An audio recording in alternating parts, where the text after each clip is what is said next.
प्रधानमंत्री जी, जिनका हिमालय जैसा व्यक्तित्व है, एक ऐसे राष्ट्र नायक, एक ऐसे विश्व नायक जो भगवान के वरदान की तरह है भारत के लिए, और जिनके व्यक्तित्व में, चरित्र में स्वदेशी है, स्वधर्म है, राष्ट्र धर्म है और सनातन धर्म का विग्रहवान रूप है।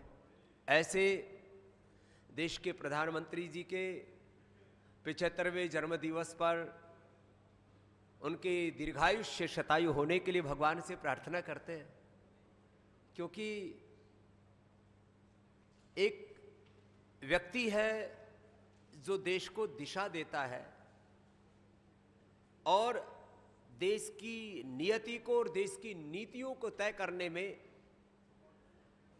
देश के प्रधानमंत्री जी एक बड़ी भूमिका निभा रहे हैं। और आज उनके जन्म दिवस पर उनको बधाई इस रूप में दे रहे हैं कि वो जिस सपने के लिए जीते हैं, विकसित भारत का सपना, भारत सामाजिक दृष्टि से, आर्थिक, राजनीतिक, धार्मिक, आध्यात्मिक दृष्टि से, वैश्विक दृष्टि से विश्व का नेतृत्व करने में सक्षम बने।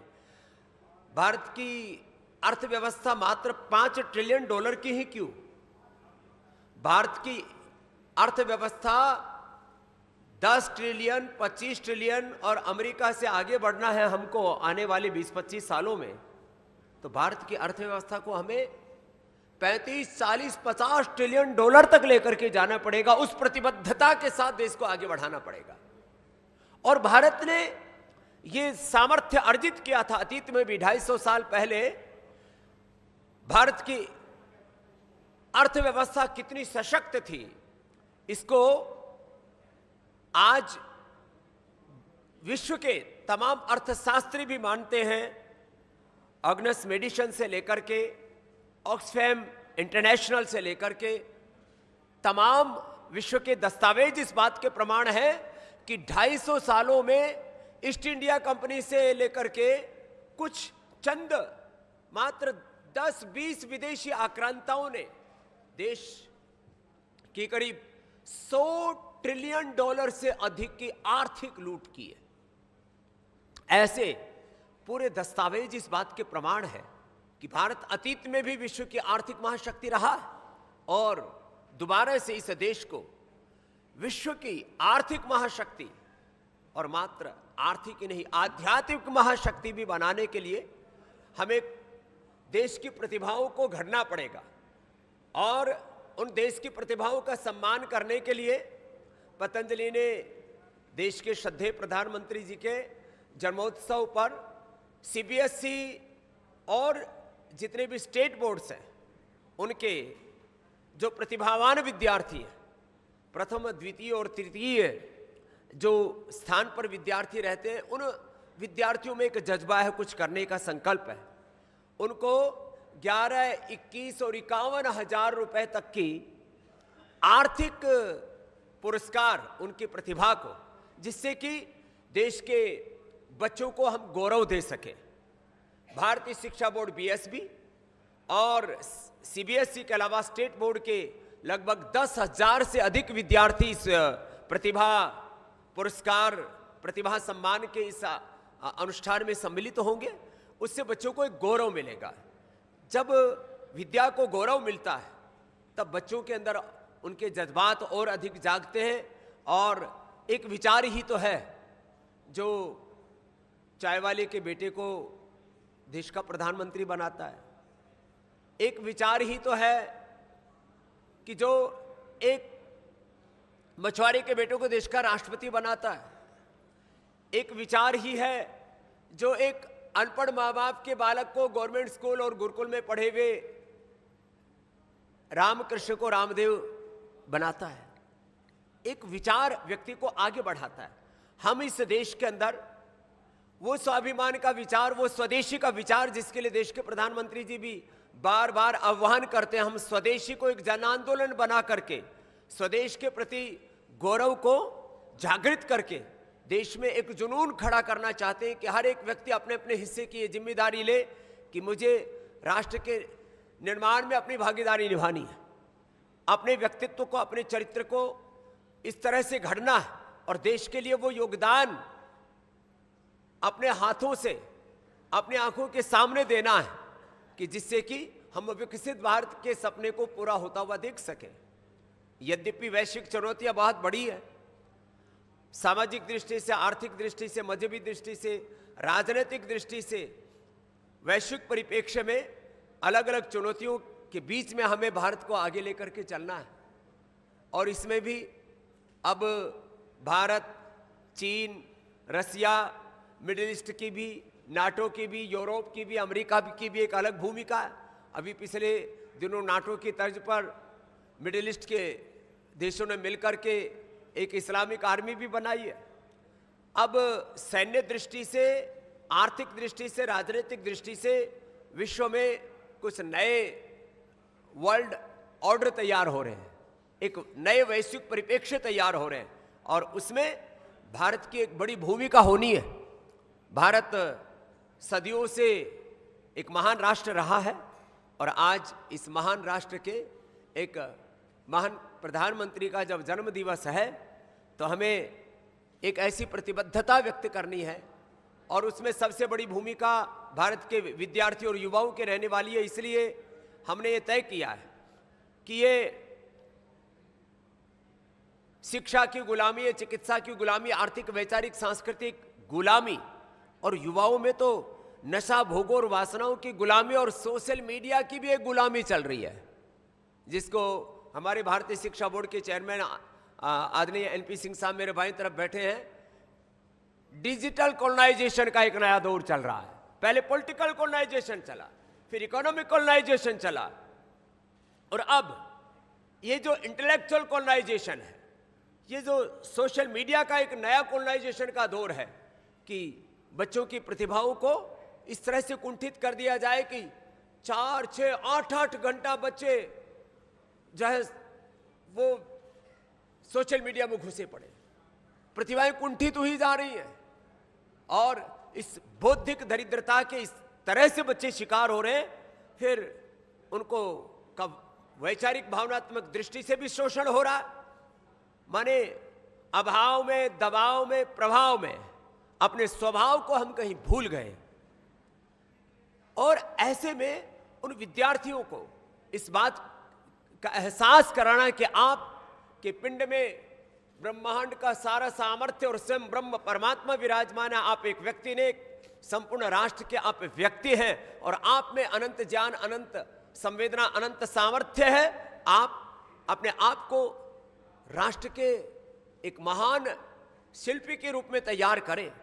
अपने हाथों से अपनी ही प्रतिभा नहीं, इस राष्ट्र की भी प्रतिमा को घड़े और इस तरह से बच्चों को तैयार करने के लिए भारतीय शिक्षा बोर्ड का भी हमने एक बहुत राष्ट्रव्यापी अभियान शुरू किया है। पहले चरण में 1 लाख विद्यालयों को और बाद में 3 लाख विद्यालयों को भारतीय शिक्षा बोर्ड से जोड़ने का भी हमारा अभियान है और इसमें संकल्प है हमारा कि मैकाले की शिक्षा पद्धति से देश के बच्चों को मुक्त करके जो एक बौद्धिक गुलामी, एक वैचारिक गुलामी और दरिद्रता, उससे देश के बच्चों को बाहर निकाल करके जब तक हम कुंठाओं से बाहर नहीं निकलेंगे तब तक हमारे भीतर वो व्यक्तित्व, वो चरित्र कैसे हम पैदा कर पाएंगे। तो ये एक अभियान है कि हम मात्र एक दिन के लिए नहीं, कम से कम आने वाले 25-50 वर्षों की योजना के तहत इस कार्य में प्रतिबद्धता के साथ संलग्न है।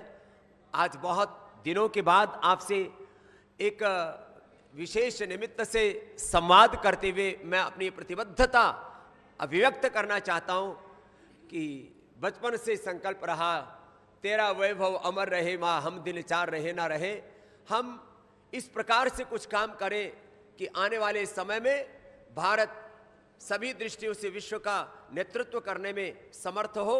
ऐसे व्यक्तित्व, ऐसे चरित्र इस देश में हम घड़े और उसके लिए ये भारतीय शिक्षा बोर्ड का अभियान, उसके लिए स्वदेशी शिक्षा का, स्वदेशी चिकित्सा का अभियान, 750 जिलों में हम मेडिकल कैंप भी कर रहे हैं। कई बार लोग अनदेखी करते अपने सेहत की, उनके पता लगा भीतर से कोलेस्ट्रॉल बढ़ा हुआ है, बीपी बढ़ा हुआ है, शुगर बढ़ा हुआ है, फैटी लीवर है ग्रेड 1, फिर ग्रेड 2, ग्रेड 3 हो गया, फिर लीवर सिरोसिस हो गया, फिर पता लगा कि ये तो अब 50 लाख 1 करोड़ रुपए लगेंगे, ये तो लीवर फेलियर हो गया। तो 750 जगहों पर हम मेडिकल कैंप भी कर रहे हैं, और जिनको फैटी लीवर सिरोसिस, हेपेटाइटिस जैसे रोग हो चुके हैं, उनको लीवर ट्रांसप्लांट कराने की जरूरत ना पड़े, उनको निःशुल्क उपचार भी उपलब्ध कराएंगे। उसके लिए हमने research and evidence based medicine भी उपलब्ध करवाई देश को। पहली बार यह देश में हुआ है कि लीवर फेलियर, किडनी फेलियर ठीक हो सकते हैं। पिछले दिनों योग, आयुर्वेद को और ऋषियों की विरासत को बदनाम करने के लिए हमें सुप्रीम कोर्ट तक घसीटा गया कि स्वामी रामदेव ने झूठ बोला है, स्वामी रामदेव ने मिसलीडिंग एडवर्टाइजमेंट की है। वो एक बुरी तरह से माने अपने ही देश की विरासत को बदनाम करने के लिए पूरा एक षड्यंत्र रचा गया। मैं किसी संस्था का नाम विशेष नहीं लेना चाहूंगा, लेकिन सुप्रीम कोर्ट का इस बात के लिए धन्यवाद करता हूं कि कम से कम उस पूरे प्रपंच को खत्म किया। और आज मैं फिर वापस इस बात को प्रामाणिकता के साथ दोहराना चाहता हूं, हमें गौरव होना चाहिए इस बात का कि भारत के ऋषियों के पास वो विरासत है कि हम लीवर फेलियर से, किडनी फेलियर से, हार्ट फेलियर से देश को बचा सकते हैं। आज करोड़ों लोगों को बाईपास के लिए बोल दिया जाता है, करोड़ों लोगों को एंजियोप्लास्टी के लिए, पेसमेकर के लिए बोल दिया जाता है, जरा सा इंजेक्शन फ्रैक्शन कम हुआ, अरे अनुलोम विलोम कर लो,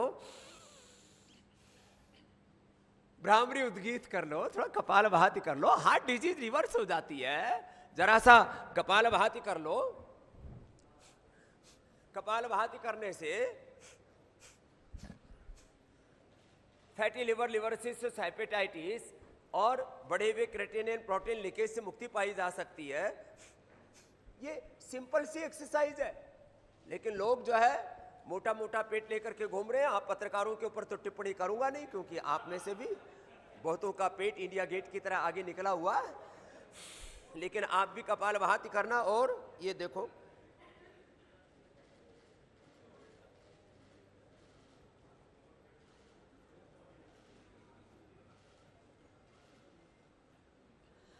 देश के लोग अपने स्वास्थ्य के प्रति जागरूक नहीं होंगे तो ड्रग माफिया और मेडिकल माफिया लाखों करोड़ रुपए लोगों से लूट रहा है। ये विदेशी कंपनियां भी माफिया बनकर के देश को लूट रही है। जिस दिन देश के अंदर अपनी सांस्कृतिक विरासत को लेकर के विकास के प्रति प्रतिबद्धता बढ़ जाएगी, निजता पर गौरव का आभास इस देश में प्रत्येक व्यक्ति में जागृत हो जाएगा, उस दिन ये देश न तो बीमारियों में फंसेगा, न बुराइयों में फंसेगा। ये मेडिकल माफिया, ड्रग माफिया, नशा माफिया ये देश को लूट न सकेंगे। आज चारों तरफ junk food, fast food, unhealthy food, चारों ओर रेडिएशन, पोल्यूशन और वो प्रदूषण खाली आहार के स्तर पर नहीं, विचार के स्तर पर, सामाजिक स्तर पर, मजहबी स्तर पर, राजनीतिक स्तर पर, सभी दिशाओं से दीमक की तरह देश को खा रहा है। और ऐसे में इस भारत को बचाना और एक वैश्विक भूमिका के लिए भारत को तैयार करना, यह हम सबकी सामूहिक जिम्मेदारी है।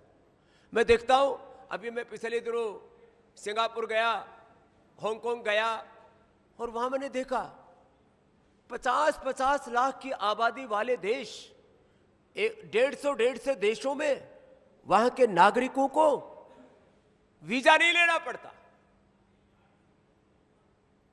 और भारत अभी बहुत पीछे है।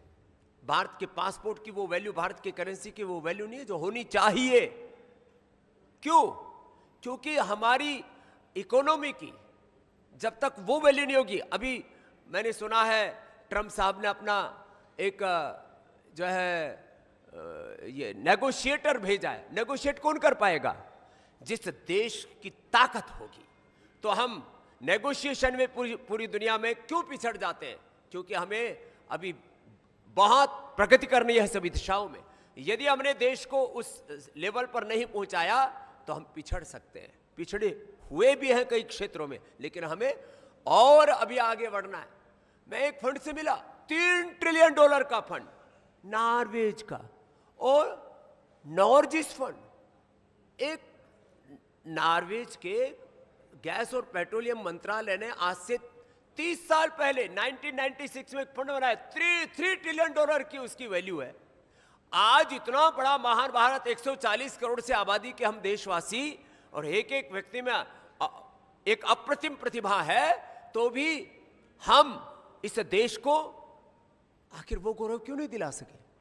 तो एक एक व्यक्ति को, जब एक फंड 3 ट्रिलियन डॉलर का हो सकता है, एक एक व्यक्ति 1, 2, 2, 3 ट्रिलियन डॉलर की इकोनॉमी खड़े कर सकते हैं, ऐसे विश्व के अंदर लोग हैं। हम भारतवासी 150 करोड़ के आसपास होते हुए इस देश को आर्थिक दृष्टि से महाशक्ति क्यों नहीं बना सकते?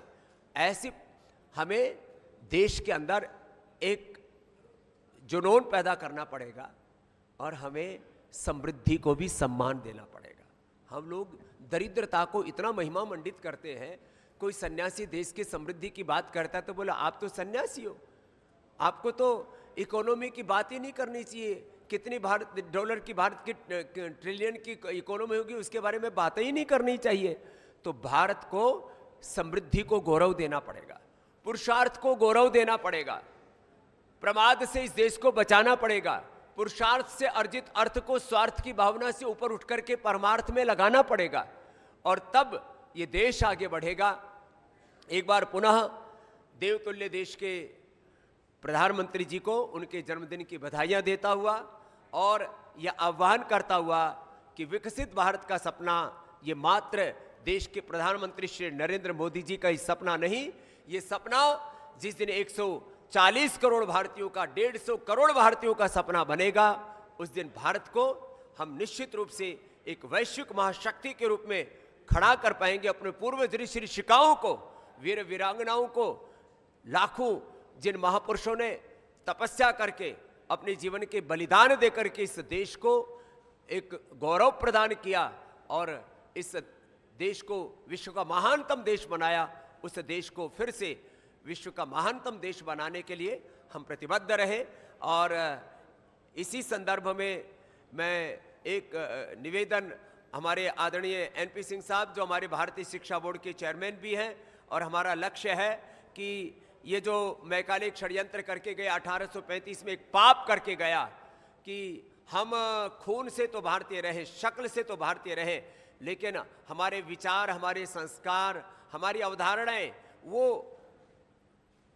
अंग्रेजों जैसी हो जाए, जिससे कि कहने में वो शब्द अच्छा नहीं लगता कि हम अंग्रेजों के एक तरह से मानस पुत्र जैसे हमको तैयार करके चले गए, और वही वैचारिक गुलामी का दौर, वही जो है पराधीनता की बेवस्था की बेड़ियां, जंजीरें, उनमें आज भी हम जकड़े हुए इस देश को इस शिक्षा की गुलामी से, वैचारिक सांस्कृतिक गुलामी से, ग्लानि से और कुंठाओं से उभारने के लिए जो भारतीय शिक्षा बोर्ड एक बड़े व्यापक तौर पर काम कर रहा है, और भारत सरकार द्वारा गठित और पतंजलि योगपीठ द्वारा संचालित ये बोर्ड, जिसकी सारी वैधानिक औपचारिकताएं पिछले 2 वर्षों में पूर्ण हो चुकी है, अब अपने पूर्ण यौवन के साथ ही आगे बढ़ रहा है। और योगासन भारत माने अब आने वाले जब हम ओलंपिक को देखेंगे तो कम से कम 25-50 गोल्ड मेडल हमें योगासन में मिले, वैसी भी एक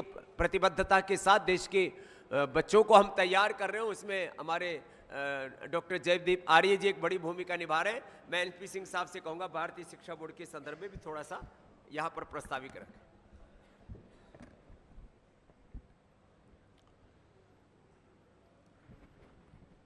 ऋषि चेतना के साक्षात विग्रह भारत के माननीय प्रधानमंत्री जी के अवतरण दिवस पर अनंत शुभकामनाएं। परम पूज्य स्वामी जी के संकल्प पर कि भारत में शिक्षा भारत बोध के साथ होनी चाहिए और सशक्त राष्ट्र के निर्माण के लिए शिक्षा की एक बहुत महत्वपूर्ण भूमिका है। युवा मानस को वैचारिक गुलामी से मुक्ति दिलाने के लिए जो पूज्य स्वामी जी ने संकल्प लिया था, उसको वैधानिक स्वरूप प्रदान किया था माननीय प्रधानमंत्री जी ने। इसलिए इस अवसर पर उनके प्रति राष्ट्र हमेशा कृतज्ञ रहेगा कि जो मैकाले ने एक 1835 के इंडियन एजुकेशन एक्ट के तहत एक ऐसी शिक्षा प्रणाली को विकसित किया कि जिससे कि हमारे मानस से, हमारे ज्ञान विज्ञान से भारत की समस्त सांस्कृतिक यात्रा के दौरान सृजित ज्ञान परंपरा का ही लोप हो गया या तो उसके प्रति हीन भावना की दृष्टि हो गई। भारतीय शिक्षा बोर्ड में यह दृष्टि और दक्षता दोनों ही भारतीय ज्ञान परंपरा और वर्तमान शिक्षा के समन्वय के साथ ऐसे युवाओं का मानस गढ़ना है कि वैश्विक नेतृत्व के भी योग्य हों, लेकिन उनका समूचा व्यक्तित्व भारत की सनातन संस्कृति के मूल्यबोधों से पूर्णतः आप्लावित हो। भारतीय शिक्षा बोर्ड एक पंक्ति में मैं कहूँ तो विज्ञान और अध्यात्म का अद्भुत संगम है। मैकाले की शिक्षा व्यवस्था की विश्व प्रणाली का अमृत समाधान है। ये भारतीय शिक्षा बोर्ड का प्रयास है कि हम नौकरी परकता से बाहर हटकर नेतृत्व परक व्यक्तित्व को गढ़ें और भारत की जो 1820 तक, जैसा पूज्य स्वामी जी कह रहे थे, ज्ञान के क्षेत्र में तो हम निर्यातक रहे ही थे, लेकिन अर्थव्यवस्था के क्षेत्र में भी हम, तमाम अर्थशास्त्रियों की एक रिपोर्ट है कि पूरे विश्व की सकल जीडीपी का 1820 में भी हम 25% भारत का योगदान था और एक सी में ईसा की शताब्दी के बाद जो प्रारंभ होता है उस समय हम 33% हुआ करते थे। तो ये जो देश 4000 वर्षों तक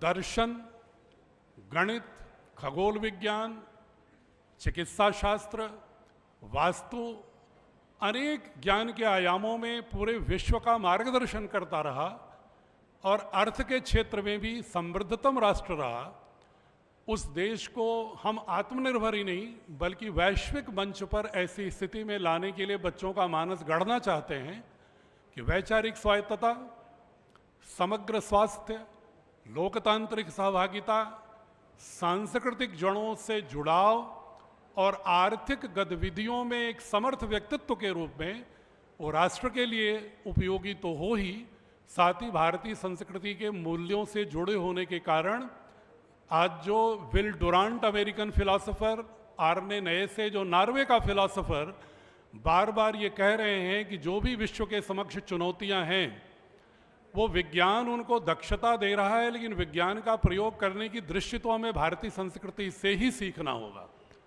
तो उसी भारतीय संस्कृति की जो ज्ञान परंपरा है, उसकी जो दृष्टि है और वर्तमान विज्ञान और पूरी सांस्कृतिक निरंतरता के साथ बच्चों के व्यक्तित्व और मानस को गढ़ना और एक ऐसा विचार निर्मित करना कि भारत पुनः विश्व के मंच पर भारत का ध्वज फहर सके, जो माननीय प्रधानमंत्री जी की भी संकल्पना है और परम पूज्य स्वामी जी योग, आयुर्वेद और स्वदेशी क्षेत्र में जो कार्य कर रहे हैं उसमें और दिशा देने के लिए बच्चों का मानस ही स्वदेशी संस्कृति के साथ गढ़ते हुए उनको एक बहुत ही पुरुषार्थी व्यक्तित्व के रूप में गढ़ना, ये भारतीय शिक्षा बोर्ड का उद्देश्य है। प्रणाम। तो ऐसे पराक्रमी और पुरुषार्थी विद्यार्थी तैयार हो और भारत के पराक्रम को पूरी दुनिया देखे, क्योंकि जैसा हमारा मानस होता है वैसा ही हमारे जीवन में आगे हम बढ़ते हैं। तो बच्चों का मानस गढ़ने के पूज्यपाद गोस्वामी तुलसीदास जी महाराज जी ने रामचरित मानस नाम इसलिए रखा, राम का चरित मानस में जब बस जाएगा तो हमारे भीतर रामत्व, कृष्णत्व, शिवत्व पैदा होगा और जब इस विचार चेतना के बालक और बालिकाएं तैयार होंगे तब निश्चित रूप से भारत भारतीयता के साथ आगे बढ़ेगा। तो भारत बोध के साथ, आत्मबोध के साथ, वैश्विक बोध के साथ ऐसे व्यक्तित्व, नेतृत्व, चरित्र घड़ना जो विश्व में भारत की पहचान बनाए और भारत का गौरव बढ़ाए, इस संकल्पना के साथ ये शिक्षा की आज़ादी का भी आंदोलन और आर्थिक आजादी का आंदोलन स्वदेशी के माध्यम से और आयुर्वेद के माध्यम से चिकित्सा की आजादी का आंदोलन और एक रोग मुक्त, नशा मुक्त और सब प्रकार की दिव्यताओं से युक्त इस देश में ऐसे व्यक्तित्व तैयार हो, उस दिशा में हम पुरुषार्थ करेंगे। और श्रद्धेय प्रधानमंत्री जी का जो सपना है विकसित भारत का, उसको पूर्ण करने में पतंजलि एक बड़ी भूमिका निभाएगा। आपके प्रश्नों के लिए मैं आपको आमंत्रित करता हूं, किसी का कोई भी प्रश्न हो आप पूछ सकते हैं। जी प्रणाम। जी हाँ, पूरी एकदम बुलंद।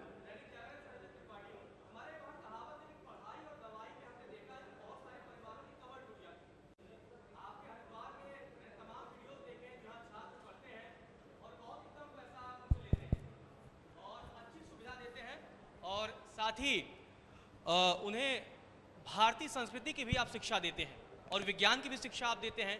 तो अब जैसे आप कैंप की बात कर रहे हैं, आप तमाम मतलब स्वास्थ्य वर्धक भी बात करेंगे, लीवर और तमाम इलाज की भी बात करेंगे। तो हमारे देश के तमाम परिवार पढ़ाई और दवाई से टूटते रहे हैं। कई बार मैं देखता हूँ सोशल मीडिया पर आपके खिलाफ इसी देश के लोग कैंपेन चलाते हैं कि बाबा ऐसा कर रहे हैं, बाबा जो है विज्ञान नहीं पढ़ाएंगे, संस्कृति की शिक्षा दे रहे हैं। तो बाबा के पास जवाब क्या है उन लोगों के लिए? चलिए, मैं अभी आपका तात्पर्य से अवगत हुआ हूं। पढ़ाई के नाम पर, दवाई के नाम पर जो लुटाई हो रही है और ड्रग माफिया, मेडिकल माफिया और भारत विरोधी जो ताकतें हैं वो मिलकर के लोगों को अपनी जड़ों से ही दूर करना चाह रहे हैं। यद्यपि हमने गुरुकुल में संस्कृत माध्यम से पढ़ाई की, लेकिन आज हमारे गुरुकुल में बच्चों को 12 भाषाएं पढ़ने की व्यवस्था है। एक तरफ वेद की शिक्षा है, दूसरी तरफ उनको math, physics, chemistry, artificial intelligence सब कुछ पढ़ा रहे हैं। और गुरुकुल में तो बच्चों को नाम मात्र की, हम एक बच्चे के ऊपर यदि 5 लाख रुपए का खर्चा करते हैं तो 25,000 रुपये मात्र के हम लोग उनसे जो है शिक्षा सहयोग लेते हैं और वो भी पुरस्कार के रूप में उनको वापस लौटा देते हैं। अभी तक 10 करोड़ से ज़्यादा के पुरस्कार हमने अपने बच्चों को दिए, मात्र छात्रवृत्ति के तौर पर, शास्त्र स्मरण के तौर पर, और 100 करोड़ के पुरस्कार देने वाले हैं। तो ये पहला गुरुकुल है और गुरुकुल भी दरिद्रता के प्रतीक नहीं है। देखो, आप जब पतंजलि गुरुकुलम, आचार्य कुलम विश्वविद्यालय देख लेना आप नेट के ऊपर, तो आपको भारत की संसद भवन से या पुराने जमाने से राजा महाराजा के महल से कम नहीं मिलेगा। हमने धर्म को, अध्यात्म को, भारतीय शिक्षा चिकित्सा व्यवस्था को दरिद्रता से बाहर निकाला है। जहां तक रही बात आलोचना करने वालों की, तो आलोचना तो भगवान राम की, भगवान कृष्ण की भी की, भगवान शिव का भी कितना अनादर किया लोगों ने। और जैसे हमारे देश के प्रधानमंत्री जी कहते हैं, हम तो शिव भक्त हैं, जहर भी पी जाते हैं। तो हमने तो तिरस्कार और सत्कार, मान और अपमान, इसको भुला करके एक एक श्वास भारत माता के लिए जीना है, चाहे कोई कितना ही अनादर करे, अपमान करे। लेकिन हाँ, ये प्रतिबद्धता है हमारी कि हम भारत और भारतीयता को सर्वोपरि गौरव दिला करके रहेंगे, अपने कर्म से, अपने आचरण से, अपने पुरुषार्थ से, अपने पराक्रम से, बिना किसी भय और बिना किसी प्रलोभन के। आज पूरी दुनिया में कोई एक भी व्यक्ति नहीं कह सकता कि स्वामी रामदेव ने उसका रत्ती भर भी कोई अहित किया हो, 1 रुपए की भी कहीं पर जमीन ली हो, या बैंक अकाउंट ही नहीं खोला, तो बैंक बैलेंस होने का कोई प्रश्न ही नहीं।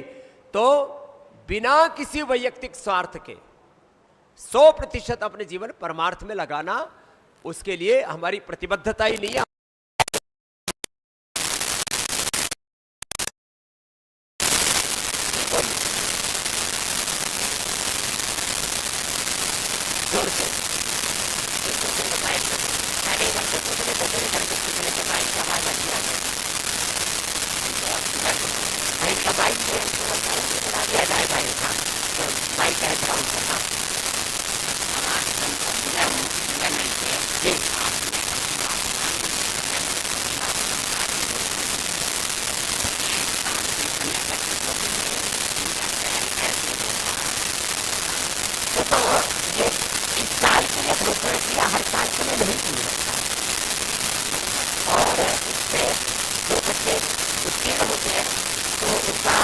जो जिले का शिक्षा अधिकारी है उनसे सूची ले ली जाएगी और 3 बोर्डों को सम्मिलित किया हमने, सीबीएसई, स्टेट बोर्ड और भारतीय शिक्षा बोर्ड से जो संबद्ध विद्यालय, उन्हीं विद्यार्थियों को जो प्रथम, द्वितीय, तृतीय स्थान पर हैं उनको 11, 21, 51 हज़ार रुपए की राशि दी जाएगी। उसके लिए जिला स्तर पर, क्योंकि देश के 700 जिलों में 5000 तहसीलों में 3.5 लाख गाँव में हमारी समिति काम करते हैं, तो हमारा संगठन भी सबल है और वहाँ के शिक्षा अधिकारी और जिलाधिकारी को इसमें सम्मिलित करेंगे।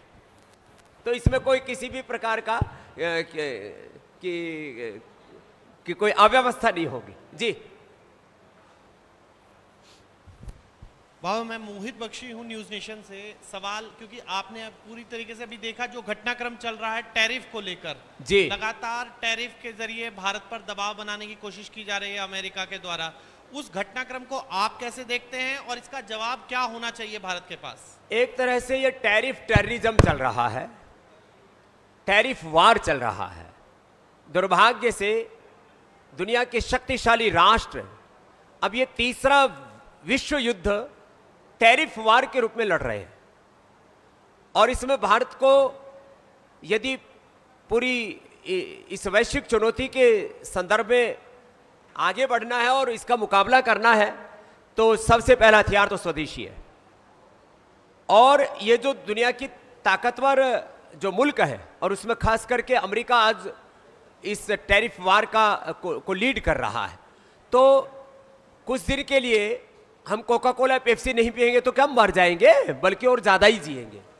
कुछ दिन के लिए मैकडॉनल्ड्स, कुछ दिन के लिए ये अलग अलग प्रकार के जो अमेरिका के खाद्य पदार्थ हैं, खाद्य कंपनियां हैं, अमेरिका के ब्रांड से कपड़ों के, जूतों के, चप्पलों के, अमेरिका के और भी कम से कम भारत में 100 से ज़्यादा बड़ी कंपनियां हैं।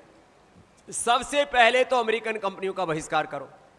एक ही दिन में अमेरिका और अमेरिका के जो नीति निर्धारक हैं वो सारे के सारे भारत के सामने साष्टांग दंडवत प्रणाम करते नजर आएंगे। तो ये समय की मांग है कि हम स्वदेशी को दृढ़तापूर्वक धारण करें। देखो, हम लोग इग्नोर करते हैं। मैंने कोका कोला पेप्सी पी लिया, एक मैंने मैकडॉनल्ड खा लिया, मैंने एक बर्गर पिज्जा खा लिया, इससे क्या हो जाएगा? मैंने एडिडास, प्यूमा, नाइकी पहन लिया, इससे क्या हो जाएगा? मैंने रिबॉक के जूते पहन लिए, इससे क्या हो जाएगा? अरे भैया, एक व्यक्ति से ही ये लाखों करोड़ रुपए का साम्राज्य ये विदेशी कंपनियां भारत का लूट रही हैं। 100 ट्रिलियन से ज्यादा की भारत की आर्थिक लूट हुई है। अब तो ये आर्थिक दस्तावेजों के सारे तर्क तथ्य युक्ति प्रमाणों के द्वारा साबित हो गया। जिस देश का 100 ट्रिलियन डॉलर से ज्यादा लूटा गया उसके पास समृद्धि कितनी होगी? तो आज भी भारत के पास में ताकत की कमी नहीं है, भारत को एकजुट होने की जरूरत है। तो एक तो भारत में सुबह से शाम तक hair care, dental care, skin care, ये सब जितने भी प्रोडक्ट हम यूज करते हैं, इसमें हमें पहचान करना पड़ेगा कौन देशी और कौन विदेशी है। तो बाइकाट करना पड़ेगा, सिंथेटिक प्रोडक्ट्स का बाइकाट करना पड़ेगा, एमएनसीज का बाइकाट करना पड़ेगा, विदेशी शिक्षा चिकित्सा पद्धति का बाइकाट करना पड़ेगा, भारत विरोधी ताकतों का। और ये बाइकाट, बहिष्कार, वो किसी भी हथियार से भी ज्यादा शक्तिशाली इस समय का अस्त्र शस्त्र है और उसके आधार पर भारत की नेगोशिएशन पावर भी बढ़ेगी। जो नेगोशिएटर भेजे हैं ट्रंप साहब ने, वो नेगोशिएटर भी जो है वो अपने आप धराशायी होते दिखेंगे यदि भारत के लोग मात्र 1 महीना के लिए स्वदेशी के व्रत को 100% पालन करना शुरू कर दे, जैसे हमने किया है। आज हम पेन से लेकर के, गाड़ी से लेकर के, अपने खड़ाऊ तो हमारी, जूता चप्पल तो है नहीं, 100% पादुका है हमारी। तो ये तो जो है ऐसी प्रतिबद्धता होनी चाहिए, वस्त्र से लेकर के, जूता चप्पल से लेकर के, साबुन, शैम्पू, टूथपेस्ट से लेकर के, कम से कम अरे जीरो टेक्नोलॉजी वाली चीजों का तो हम कम से कम बहिष्कार कर सकते विदेशी कंपनियों का। और थोड़े दिन एप्पल का फोन भी नहीं खरीदा तो पुराने वाले से गुजारा हो जाएगा, थोड़ा पैसे की सेविंग हो जाएगी, तो कोई अच्छी जगह लगा लेना, पतंजलि घी खा लेना, थोड़ी ताकत आ जाएगी। और पूछ लो बाबा, बस इसमें एक एडिशनल इधर, हाँ स्वामी जी, इधर इधर ओह, हाँ, बस हाँ, हाँ। इतना एडिशनल और है कि क्योंकि प्रधानमंत्री भी स्वदेशी की बात कह रहे हैं, आप भी कह रहे हैं, लेकिन सरकार की तरफ से आपको लग रहा है कि बहिष्कार की मुहिम चलनी चाहिए, सरकार की तरफ से अमेरिकी जो है तमाम प्रोडक्ट्स हैं उनके खिलाफ कोई अभियान चलना चाहिए? देखिए, सरकार कोई कानून तो बना नहीं सकती, वैश्विक नीतियां इस तरह की बनी हुई हैं, उसमें हमारी प्रतिबद्धताएं हैं। लेकिन सरकारी स्तर पर जितने भी आयोजन होते हैं, कम से कम वहां पर विदेशी वस्तुओं का बहिष्कार होना चाहिए। एक बात, जैसे देश के प्रधानमंत्री जी ने कहा, दुकानदार यदि पूरे सामान रिप्लेस नहीं कर सकता तो कम से कम एक स्वदेशी कॉर्नर जरूर बनाना चाहिए कि इस एक दुकान 1000, 1500, 2000 फीट की है तो इस वाले पोर्शन में केवल स्वदेशी उत्पाद मिलते हैं। और जैसे प्रधानमंत्री जी ने अगली बात भी कही और कुछ लोगों ने काम शुरू भी किया है कि ये स्वदेशी घर है, इस घर में विदेशी कंपनियों का सामान नहीं आता। ऐसे करोड़ों घर हैं देश के अंदर, और ये मुहिम जब पूरे शौर्य, वीरता, पराक्रम के साथ, गौरव और स्वाभिमान के साथ आगे बढ़ेगी तो ऐसे करोड़ों व्यक्ति, करोड़ों दुकानदार जो है लोग तैयार हो जाएंगे।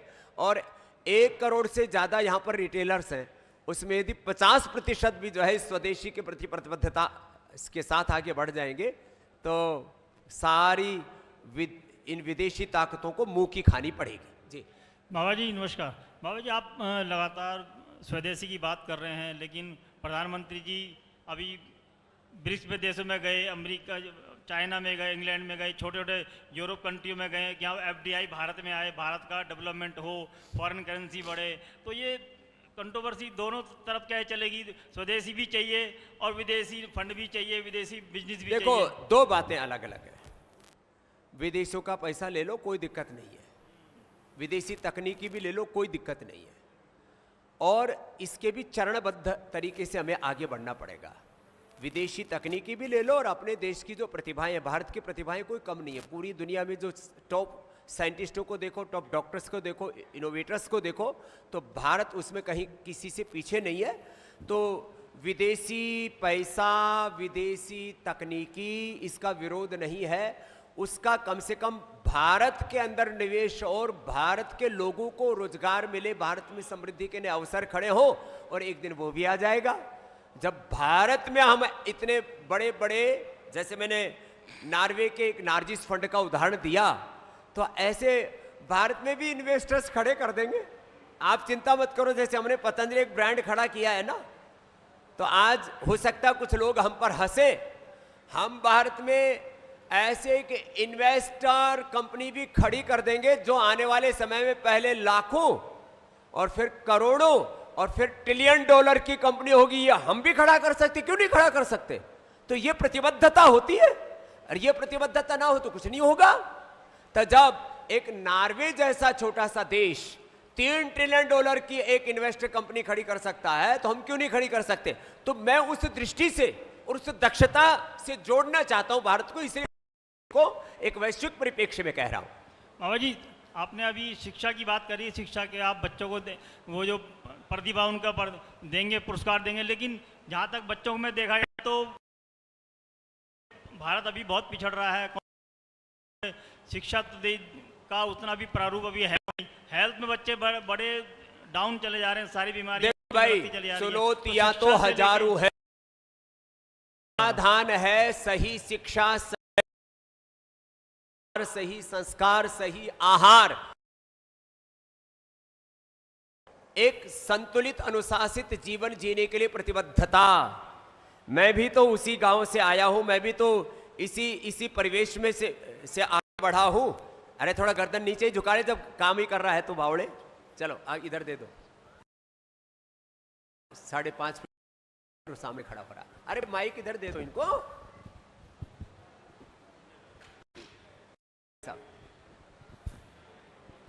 बाबा जी राधे राधे। मेरा नाम भावना शर्मा है और मैं ये पूछना चाहती हूँ कि ये जो आपने पुरस्कार का जो रखा है, ये इसी साल है या अब उससे शुरू हो जाएगा और हर साल आप इस साल तो दे रहे ना, इसी साल तो मोदी जी 75 साल के हो रहे ना, फिर आगे का आगे बताएंगे, तो हर साल 75 के थोड़ी रहेंगे। हाँ?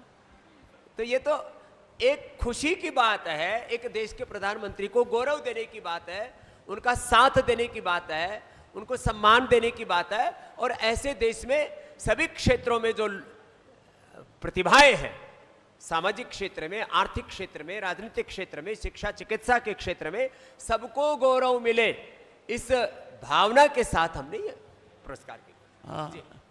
सर, ऐसा है जो विज्ञान है वो इंग्लिश में पढ़ाया जाता है और विज्ञान ही एक ऐसा सब्जेक्ट है जो देश में संपन्नता लाता है। तो मेरा कहना ये है कि आप हिंदी को जब तक विज्ञान रूपी पढ़ाई नहीं देंगे तब तक बच्चा जो है वो इनोवेशन कैसे करेगा, वो देश समृद्ध कैसे होगा। और ये साउथ कोरिया में आप देखिए वो कोरियन वे से साइंस पढ़ाते हैं, इस टाइम वो नंबर 3 पे हैं डेवलपमेंट के स्कोप में।